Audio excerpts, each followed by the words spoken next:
Mickey, thanks so much for coming back on. Greatly appreciate it. Oh, my pleasure. Going more into the book, can you talk about, for people that are listening, like I said, there's the pimp, the Mac, and then the hoe, and there's also a couple other people involved in that. So with those people, can you be like, say I'm not, say I'm don't have any confidence, I'm very low. Can I be taught to become a pimp or a Mac? Or I'm just basically the hoe if I'm already in those kind of standards where I have no confidence. I'm looking for the mommy figure, which we talked about in the last interview. Mhm. No, you can be taught anything.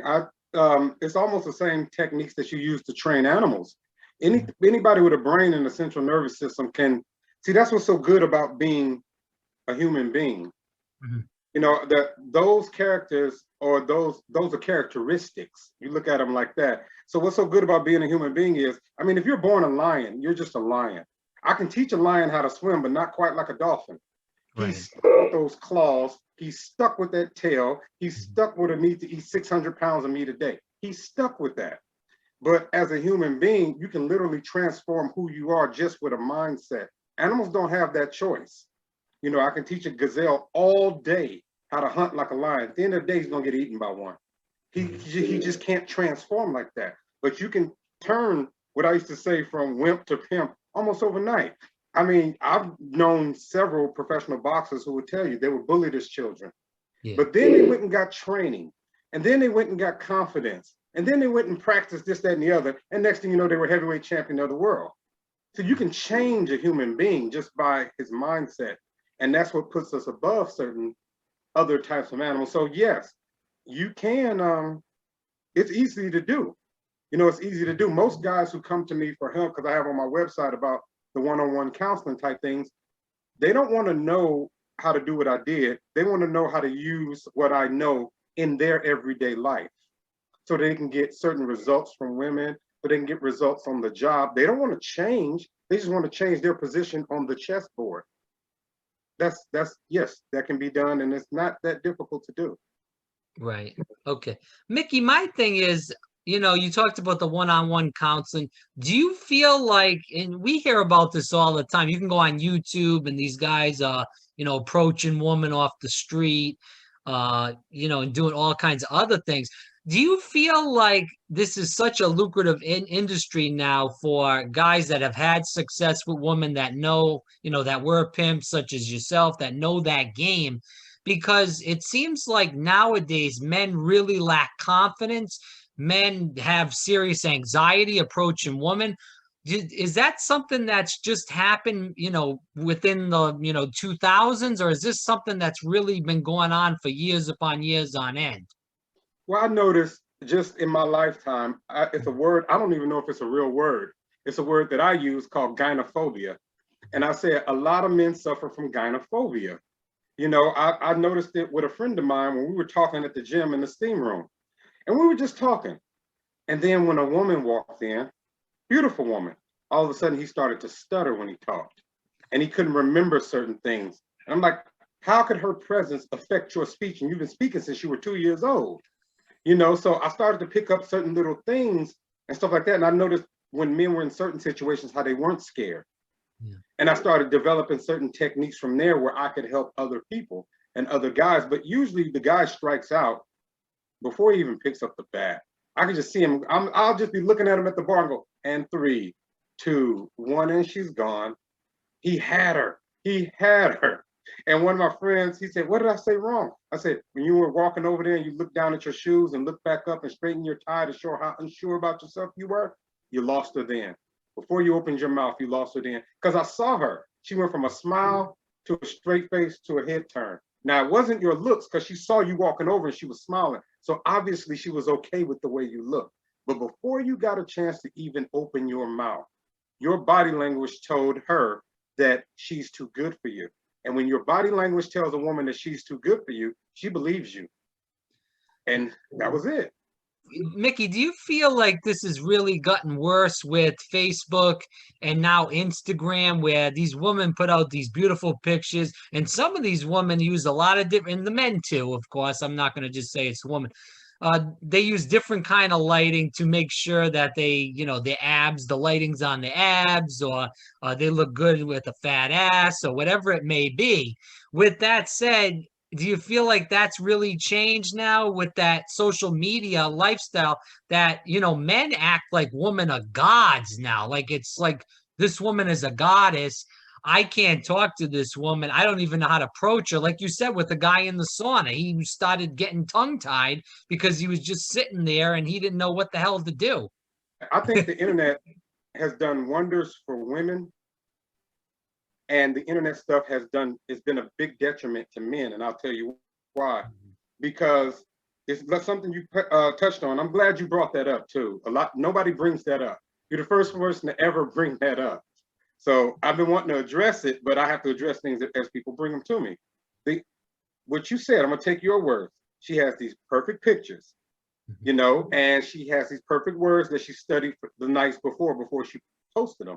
And she gets to be revered as a god, a goddess, god, whatever, how you used to revere girls in the magazine when you were young, the Sports Illustrated and all of that stuff.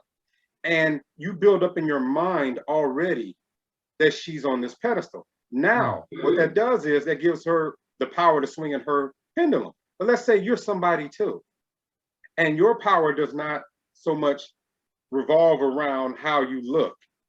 And you only get good at things that you practice repeatedly, and you get comfortable with those. See, it's not that practice makes perfect. Practice reduces anxiety, and once anxiety is gone, then performance becomes perfect. So you don't have a lot of experience in walking up to talking to women anymore. All you do is just copy and paste the same lines all day. You don't have that interaction experience, and that's what a man needs. That's what builds his confidence up. If you're a boxer, well, you know that your right hook can knock out the average guy because you've knocked out hundreds of them. So you're not scared when you're walking into a fight. And if you're a guy who's used to talking to girls, walking up to them, you know that what you're about to say out of your mouth is going to get her in that car and back to your house because you do this all day long. But what if you don't do it all day long? What if you just sit at the computer all day long? So your confidence has been lowered, but at the same time, hers has been raised. So it really puts the social media really puts people at a disadvantage. If I were using social media to date in this day and time, I would just use it to arrange a meeting. She can drive her car to meet me at some coffee shop. I'll drive my car, for her safety and stuff like that. And that way she's not stranded. We sit there. See, now it goes on my court now. Now I get to walk up and talk, and you don't have 400 likes while you're sitting there at Starbucks. You got about 2 guys looking at you. That's it. I got 2 girls looking at me. So now we've evened the playing field a little bit more, and I can speak from more of a position of power. But I would never try to talk to a girl on the internet, because every girl on the internet, I'm aging myself now. Every girl on the internet is Farrah Fawcett. I'm telling on myself how old I am. Every woman on the Instagram is Farrah Fawcett, but at the coffee shop, she's just Jane and I'm Bill. Okay. and we're just talking. And now we're kind of even a little bit. She's looking at my jokes or looking at my face as opposed to 400 likes. I'm just a guy flipping through pages on the internet. So yeah, it has messed it up a lot for the men, but has enhanced it for the women. Well, I'll tell you what, I think that a lot's changed too with, we got Tinder and Bumble and these dating apps now, and they've really changed how men approach women too, because you don't see a lot of guys meeting women in grocery stores or, at their job now. They're just flicking back and forth, like and dislike. And that's obviously hurting, the social interaction between men and women because, you're not, like you said, a lot of these guys aren't approaching the woman on the street. They're approaching the woman through swiping left and right. So I think that's also another thing for that woman have the advantage at too, because you can put a picture of any person up there. You can play with the lighting. You can play with the, enlarge the girl's breasts or, do something with her ass or whatever it may be. And they have that advantage where a man doesn't really have that, you're not going to put big breasts or a big ass on a guy and a girl starts swiping right and stuff. So, I'm sure you feel the same way that those apps have really helped women too. Yeah, they have. They've made every woman a superstar, and they've made every man a fan. Mm. And it's so lopsided now. It's almost an uphill battle for men. Mm. So there's a way you can navigate through that too. I teach guys how to navigate through that. You don't swim with the crowd, you have to swim diagonally. I do the same on the dance floor. I'm going to have every woman look at me. Why? Because everybody's dancing at 12 o'clock and 6 o'clock. I'm going to walk through the crowd from 5 o'clock to 10 o'clock, going this way. I said, watch the heads turn. They have to, because I'm cutting across their eyes. You have to do certain. It reminds me, same guy, because I try to help him. We're at the bar, and he said, I said, I'm gonna get that chick right there. And I went to go walk past her, and I saw that she looked at me and smiled. But her friend, the alpha female, didn't really like me. So then when she picked up on that energy, she didn't like me either.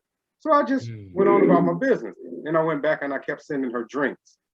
And where we were sitting, and he said, if she's not coming over here to talk to you, why are you sending her drinks? I said, she's not gonna talk to me. I can't talk to her in front of the alpha female, because the alpha female is not as attractive, and it's gonna take away from her, and I see that she controls the other one. And he said, why are you sending her drinks? I said, sit tight, you'll see. I said, I didn't send her drinks to come say hi to me. I sent her drinks because now she has to go to the restroom. So when she separates from the other girl, I said, watch this. So when she comes out, I'm standing between her, her friends, the bar. Her friends can't see her. All I need is 20 seconds to talk. She walked over to her friends. She quietly grabbed her purse and she left with me. And I said, I'll see you tomorrow, man. And I just walked off, because I have to separate her from the group, because I see that her opinion is controlled by the unattractive alpha female. So I said, no, I got to get them apart. And if I pull her to go dance, the other woman may stop that. So I said, no, you'll see in a second. So there are techniques and things that you can do, little things like that. Now, you don't be standing there right when she comes out the exit, but now she has to walk past me. This is when I step up. Oh, you're the one sending me them drinks. Yes, that's me. It's hot in here. Would you like to go? I've eaten here before. The food is horrendous. Would you like to go just down the street to get such and such so-and-so? And next thing you know, she's grabbing her purse and she left. Right. Yeah, no, I'll tell you what, it reminds me of when you hear this in movies, is like every hot girl's got the fat friend. Yes. And that's what it reminds me of, what you're saying with the alpha female and the hot friend. And the alpha female's not as good looking, so it just reminds me of that scenario.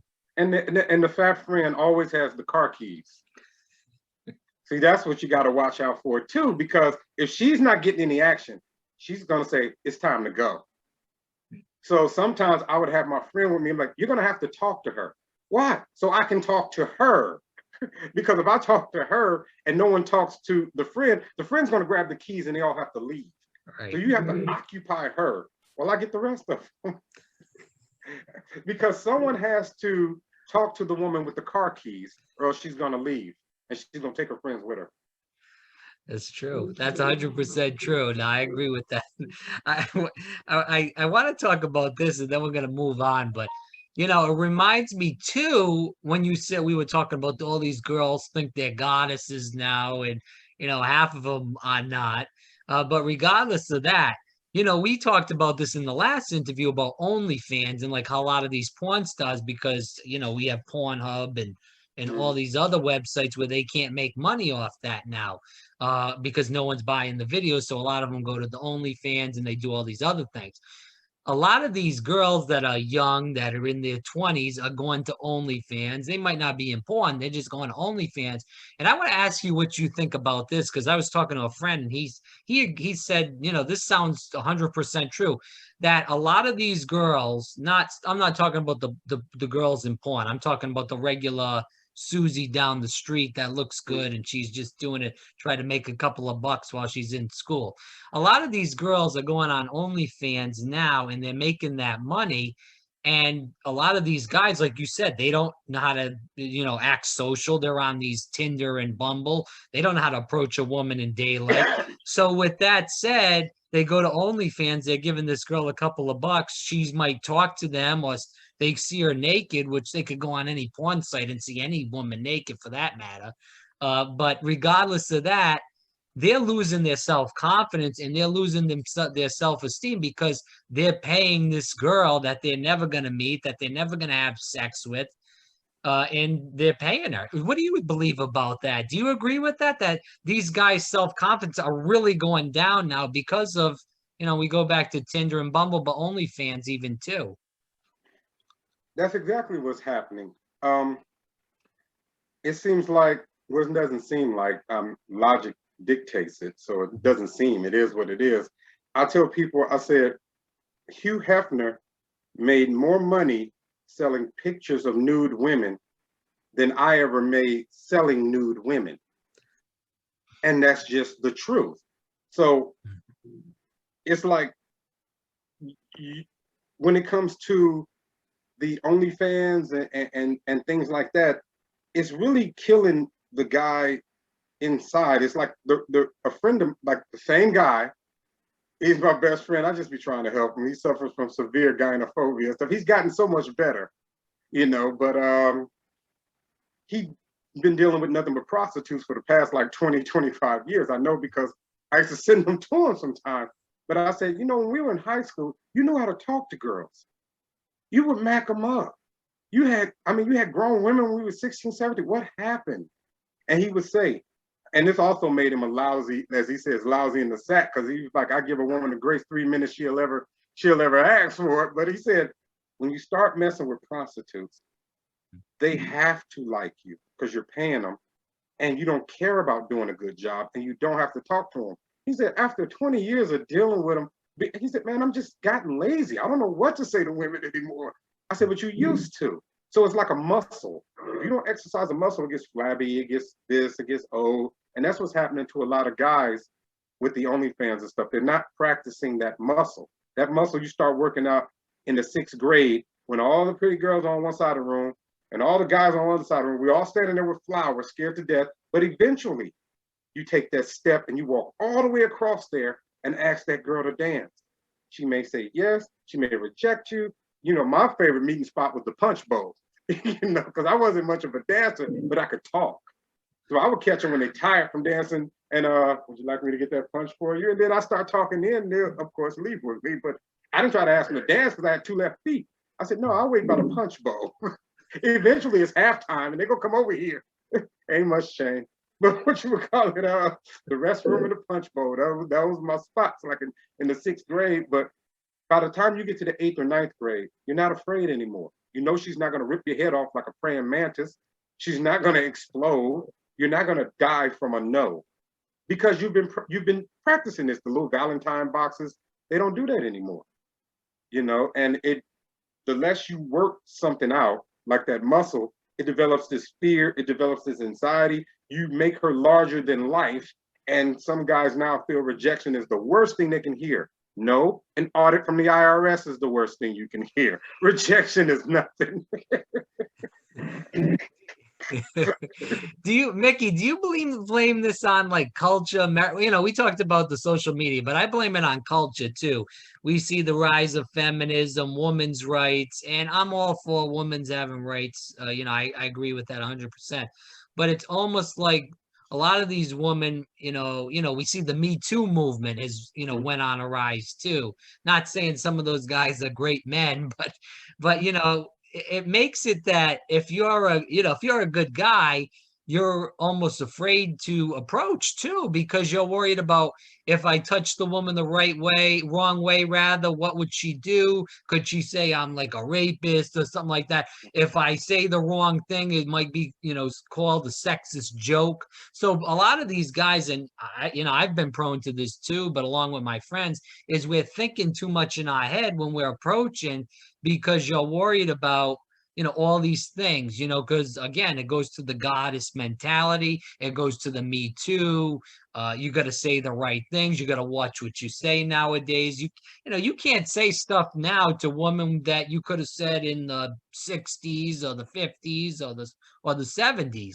It's like out of touch now. Well, it's like in boxing.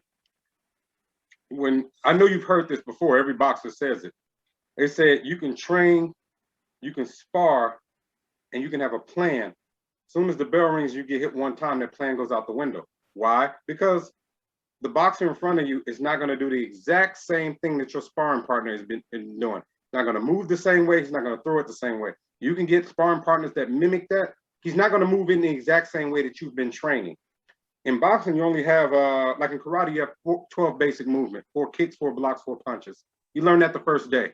Everything else is just repetition and learning how to put those combinations together. Well, the same thing is when you're talking to a woman. I don't care if it's a Me Too, alpha female, beta. I've macked up quite a few lesbians and changed their minds.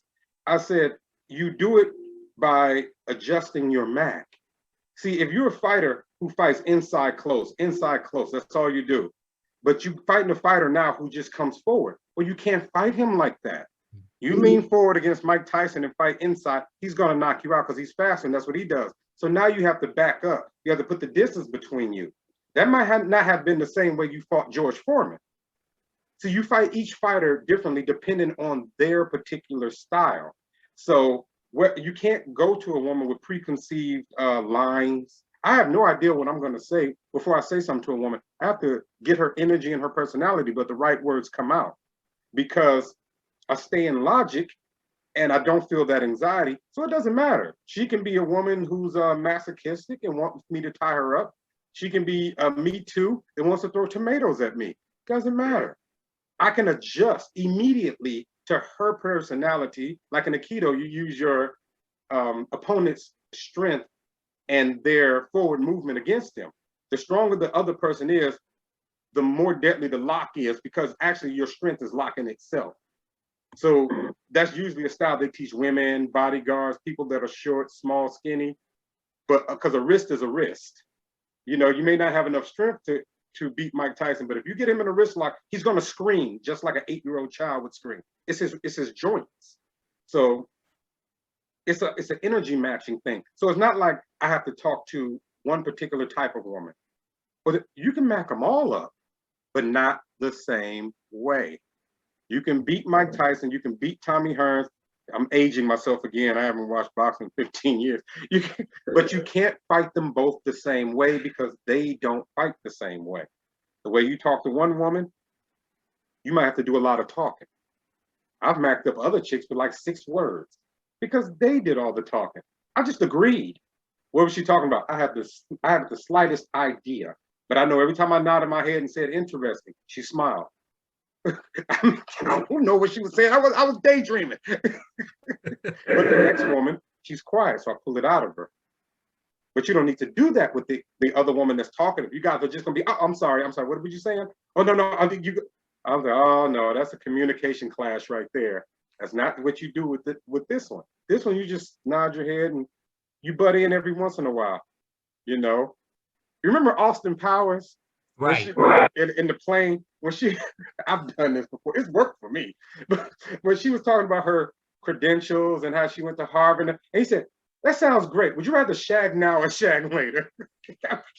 I'm like, interesting, fascinating. You want to leave and go to my place or yours? I mean, but I had a different result than he did. But you don't have, I tell guys a lot of times it's what you don't say that gets you the girl, not what you do say. Be cool. You know what I see though, Mickey, too? You know what I see too, Mickey, is that a lot of these guys, like the woman says, I like country music, and the guy says, yeah, I love it too.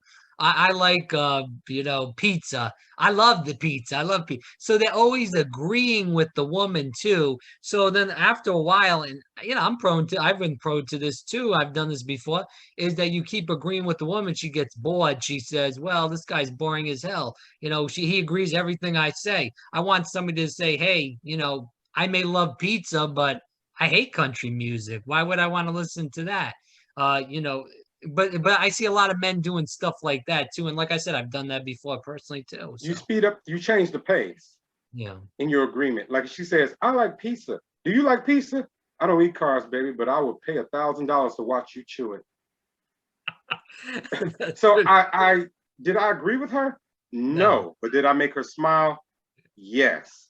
So you can switch the rhythms. You don't you can go like this and you switch the rhythms, you know. Do you like country music? Not particularly, but I would love to watch you dance to it. Where's the jukebox? Come on, let's get some Carrie Underwood in here. Because I don't really dance. So when women say, "Would you like to dance with me?" I said, "No," but you go here's some money, put it in the jukebox, play your favorite song, come back and dance for me, and I'll sit here and watch you all night long. Well, usually about 10 minutes later, we're in my car and we're gone. Yeah, that's pretty smooth, man. That's pretty Why would smooth. I get up there and let you see my two left feet? No, I'm gonna keep them planted right here. I'm gonna watch you, and I'm gonna keep eye contact the whole time. And next thing you know, we're leaving. You know, Yeah. so you don't have to agree. What you don't do is bump heads. That's what you Yeah. don't do. You take her momentum and you dance with it. You take her aggression and you dance with it. You don't meet it with a brick wall. You grab it gently by the hand and spin it. So that's what I would do in those situations. All right, Because Mickey. I've been in those situations and that's what I did. One of my friends sent me this question about racism and porn, and I want you to address that because I actually watched a documentary on this. That there's, you know, white women that won't have sex with black men, or if they do, they have to get paid more. You know, white women are getting paid more than black women, and you know, you can correct this if this is wrong. This is what I was told. This is what I've watched in a documentary. So my question is that so. Can you talk about racism and porn? Are those issues that I just explained true? Yes, and even more. Oh, Um, I knew a woman, God, what was her name? Shannon something. I don't remember her. This is a long time ago. Shannon something. She was a short, thin white chick with red hair, and she did an interracial scene with another girl. I want to pull it up, but I don't want to block your face. I have all this stuff in my hard drives. But I was gonna put her in another scene, and she said, "I don't do interracial porn." I said, "But you just did a scene with Brandy Cox," and she said, "Oh, women don't count as interracial." And I said, "Oh," but then I looked on her mantle, and she had a black boyfriend who had to be about 6'4", and she was like, "Yeah, that's my hubby." And I said, "So you don't have a problem with black men?" She said, "Not at all. I'm about to marry one." She said, "I don't do scenes with black men because my price goes down." See, once I do an interracial scene, when I go back to do all white scenes, the white companies won't pay me as much anymore. She said, "It has nothing to do with personal business." She said, and she said, "My hubby will say, why would you take $1,000 loss just to prove a point? No, keep doing how you're doing." But that's the business. You know, porn is overtly racist. It's I wouldn't so much call it racism. I would call it there's no PC at all. You know, there's no PC at all. Um, Interracial scenes, be it white men with black women or black men with white women, they have to have some kind of rape theme. And whatchamacallit, and it's not personal because you'll have a white film director telling you to choke this white woman. Now, why do I have to be so rough with her? Only see, because you're a beast, right? And she's a damsel in distress.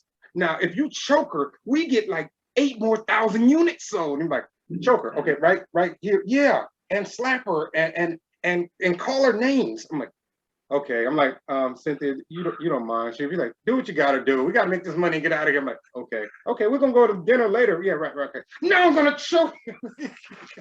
And he's like, and cut, beautiful. They do the same thing with if you notice the interracial scenes, like I said, be it white men and black women, or black men and white women, how rough they are. yeah. And No, the directors are told to do that on purpose. no, and And I heard that. That's why I asked because I wanted to, you know, see if that was true. Because I saw that in documentaries. And also, my question is too, And I want to see if you, because you still, I'm sure, have connections with the industry. You know this. You know, we see a lot of from what I, watching these documentaries and stuff, and personally I've heard from guys that I'm friends with, a lot of these guys are watching interracial stuff, and that interracial is like a huge like hotbed of money. Is that correct? That was the biggest seller when I was in porn, Wow. interracial. And you had separated companies. They were separated on race. You had companies that shot all black, you had companies that shot all white, and you had companies that shot interracial and didn't care. And interracial wasn't just black and white. Interracial was also Indian, it was also Asian, but you had companies that did not shoot anything but white. You had companies that did not shoot anything but black. And that was, a lot of that was the distributors also and where their market was going to. Because if they have an all black market and their distributor is delivering to these kind of places, when they introduce, and when I say Indian, I mean East Indian in there, now that he has to find a whole new distributor for that movie because his distributor like, I don't know where to take this. I can't sell these Bollywood videos. The interracial guy, he has that connection, So it depends a lot on the distributor, and it gets a lot it's a lot of politics in porn. Don't think that everyone in porn is a liberal. They're not. You have your starch conservatives, you have your liberals, you have your BLM element, you have your only lesbian films and only lesbian producer element, and we hate men element. Certain films, I know a couple of companies, I don't want to call them out by name, but they only shoot women. And it's only women directors. They only deal with women distributors. I'm for real. And it's just a microcosm of society without the PC. So so the question goes to the next thing is with that is that, why are all these white guys watching this, these black men have sex with white women and choke them and stuff, and they get off to it? Is this a racism thing, like you said, that it's like I don't know. It's kind of sounds a little strange to me, but if you know the answer. Well, and I don't want to really go here. Gosh, you want the truth? Yeah, man, why not? We'll put the disclaimer, like I said before this stuff goes on. Those are primarily rape fantasies. Yeah. That's what they really are because interracial. But it's mostly men, right? It's correct. It's not women, or mean? is it women too? What do That you mean? watch this. Like, the interracial stuff. Is it just white men, or is it white women also? Well, we learned in the industry from the distributors and everything, the porn buyers over the past 20 years have been about 50-50. Oh, wow. And it was a time where it was majority men. But when it became more mainstream, it's almost like 50-50 now. It's still a little bit more with the men, maybe 55-45, something like that. But sex toys are about 80 or 90% women buyers. Men buy porn, women buy sex toys. So that's like when you go when you go to a sex shop, you might see one or two male masturbating machines, and you'll see a wall of dildos and a wall of masturbators for women. The sex shops are really designed for women. The porn in the middle is designed for the men. Yeah. But women are watching more porn now, much more. Well, I asked that because that was in the documentary too, is that they saying like a lot of white men are like watching, excuse me, that kind of porn particularly, and the cuckold and shit is mostly with the white man and stuff like that. So I feel like what you said, it all goes back into that racism dynamic. Yeah, unfortunately, it goes everywhere. I mean, interracial sex was introduced in this country in a racist fashion. Yeah. If it's black women and white men, it's some type of slavery thing. If it's white men, if it's black men and white women, it's some kind of birth of a nation, chase her down, savagery type thing. So either or is primal.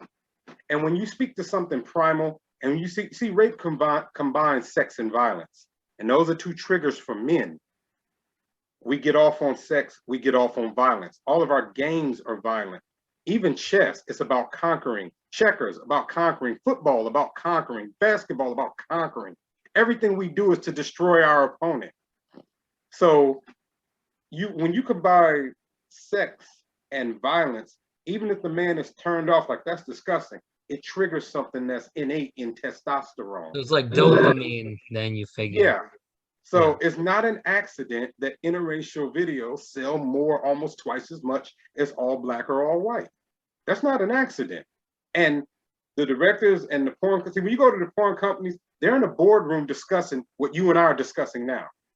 And it's just normal, like, oh, we have this demographic and testosterone levels are here, and they got the graphs. And yeah, so the next 3 movies, we're going to need a little bit more choking, some chains, and a couple of racial slurs. Got it? And I'm like, whatever, man, write the check. I mean, because they see the sales. They said, obviously, this is what the people want. So yeah, chase this white lady into the village, make her husband watch, and he's an old white man telling you to do this. And again, and tie her up and beat her and stuff. Okay, and the black girl, start grabbing her by her hair. You got me? I'm like, whatever, just write the script, because they see how the sales shoot up with certain things. And they also can see like, oh, sales are down on this one. Next videos, we're gonna have a lot of hand holding, a lot of love making, and I want it done under a willow tree. I'm like, okay, but it's all economically motivated. It depends on what the people are buying. Yeah, you put the porn industry right now in such a way that, you know, people don't even think about it. And I mean, it's just because people don't even know. So I appreciate that, because, you know, for somebody that's watched porn, quite a few times before, I'm not gonna lie to you. At least I know what's going on, and it's like almost like you said, it goes back to like kind of like Pimp Game, and instead of like the mind manipulation tactics. And I want to end on this and with the other 2 books, because I don't want to keep you on here too long. That doesn't bother me. I like the yap, so. Well, do you feel like that's like Pimp Game as far as that goes with the, we talked about like when the mind manipulation. I know this, you talked about this on the last podcast with the lobster, and there's other mind manipulation tactics. Do you feel like when you was talking about the porn industry executives, that's kind of like the mind manipulation? What can we do to keep these people watching and buying and stuff like that? Everything is Pimp Game. Yeah. Everything. When you look at the characteristics of pimps, hoes, macs, hustlers, you'll find those same people on your job. They just go by different names. You don't think about the labels. Think about the characteristics. You'll have a bishop at your job. You have a knight at your job. You have a pawn at your job. You have a king and queen at your job. And once you identify the pieces and where the board is and how they move, then you can move them correctly. I tell people, do you know the most powerful piece in chess? And one guy might say, the king is. I said, no, he's a target. And they'll say, well, the queen is. I said, no, she does all the work. And he said, what's the most powerful piece on the chessboard? I said, the hand. The hand is. The book teaches you to be the hand. You're not on the board, you're the hand. I learned that from a statement from Don King. When Mike Tyson was fighting Michael Spinks. And I remember him in a quick interview, and he was just walking past. That's how fast the interview was. And they said, who do you think is going to win tonight's fight? And he smiled and said, I am. And it all clicked in my head then. Be the hand. Not the queen, not the king, not the pawn. You be the hand. Yeah, because he's going to be making the money, so that's not makes sense. He's going to be making all the moves. He moves the pieces, and you'll be able to manipulate those pieces on your job accordingly. That's why the guy sometimes who does the less work moves up the fastest. Well, I'm doing everything. Yeah, you're a knight. You're castling. He's the hand. He's running game on the bishop. He's working over here with the pawn. He's whispering in the queen's ear, can convince that one that, the boss needs to know how smart you are. So you should do my work too. He's gotten close to the king and he hasn't done anything because he's the hand. Right. I want to talk about the last 2 books though, the other 2 books rather. So, well, there's 3 books that we haven't really talked about we kind of talked about the mind control, I guess, with the Pimp Game, but we'll talk about this. So I do want to talk about with you, Mickey, So since we kind of talked about that with the other two books, Pimpin' Ain't Easy, but Somebody's Got to Do It, and leaving what was the white woman one? Well, I'm leaving you for a white woman. Yeah, and I'm leaving you for a white woman. So are those two books, are they true stories, or is that something you just made up through life in general? Well, all of my stories are true, but I'm leaving you for a white woman is not my story. That's another guy's story I developed a book from, who told me his whole life story in about 10 minutes in the steam room. I said, I'm going to write a book about that. He said, feel free. And he told me his whole life story about 5 or 10 minutes. And I got the gist of it, and I understood him. And I got some more feedback from barbershops because, like I said in the pitch, men say certain things about women when no women are around. Then when women walk in the door, all of a sudden everybody's changed their story, So it's what a lot of Black men think regarding white women and Black women when there's nobody else around but us. And we're totally honest at the gym. And I get so much stuff from the steam room. There's something about the heat that brings out the honesty in people. And at the time I was going to the Y, so it's segregated. There's no women in there. They have their side, we have our side. 24 hours, well, there's integrated. They have men and women, so you're not going to get the truth. Women walk in and they're going to change their tune and soften their talk. But when you were at the one where all men, you got the I'm mad as hell and I'm not going to take it anymore. And you got the real honesty out of them because there's no women around to listen to it. But Pimpin' Ain't Easy, but Somebody's Got to Do It. Well, that has about 25 pictures in that book. And those are actual stories. In my book, Alone for the Ride, I actually changed names and things like that. And Pimpin' Ain't Easy, I didn't give a damn. I put pictures in there and real names. I just didn't care. Mickey, did you ever fear for your life or any of your safety? Because, be doing these interviews, talking about this, and people worrying about you giving out secrets or names or anything like that? Well, it's a good line. You ever see Usual Suspects? Yeah, okay. Yeah. I mean, how do you sneak up on and shoot Mickey Royal in the back? What if you miss? No, not at all. I was usually the guy that was called. If you look at my sheet, when I say enforcer for those groups, I was that. I mean, what if you really miss? I was the guy that was called. So no. And unfortunately, most of the people I incriminate in my book is me. But I have to be careful about dates, time, statutes of limitations. So I switch a few things around. But no, I've never cared about those type of things. I've been on that list a couple of times. Got a few holes in my body, so to speak. I survived them. When people say, God, man, what happened to you? I say, yeah, you should see the other guy, though. I'm still here. So that's not something I actually worry about, because it's true. And it's in relationship to me. I don't know what you did before the party, but I know what I saw you do. Now, do I just point fingers and incriminate? No, because a lot of people, and I said this in another interview, like a year, I think it was Nat, well, it wasn't Nat, it was some other interview. I think it was Al Prophet's interview. I said, I have to respect the fact that these people have gone on with their lives. Some of the women, I can't call out their names because I know one right now. She lives in Pacific Palisades in an $11 million house. She's a housewife. She married an investment banker. He doesn't know about her past, and he's not going to learn about it from me. I'm not going to mess that up because I don't have an $11 million house to match that. So I'm not going to mess up the new life that she's built. We communicate once or twice a year, but it's, shh, don't tell him. He doesn't know. I said, I would never. So in my stories where she comes in, I replace her with someone else. I said, I would never do that. You have a great life now, and I'm so happy and proud of you. And I remember one time when she told me how she got married, and she has 2 children with him now, and he's just so happy. He's not the most handsome man in the world, and he landed this bombshell. And I called her one time, and you remember Officer and the Gentleman? Yeah. You ever see that? Yeah. Yeah, when she sent me some wedding pictures, I said, way to go, Paula. Way to go. But then I just hung up the phone. I'm not going to ruin that for her. I wouldn't dare. If I saw her in public, I walk past her like I didn't even know her. So I protect anonymity as much as I can. But in Pimpin' Ain't Easy, but Somebody's Got to Do It. No, I got pictures. But I switch certain things around because I don't want anybody getting in trouble. But I never fear it at all, personally. Right.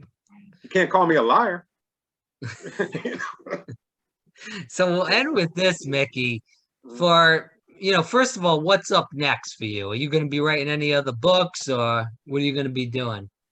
Yeah, I'm always write books because it brings me pleasure. If I won the lottery, I'd still write. I have to. I have too much information. I have too many stories. I got to get this out. It's just that if I won $100 million, I wouldn't care if the book sold or not. I'd probably give them away for free, but I got to get it out.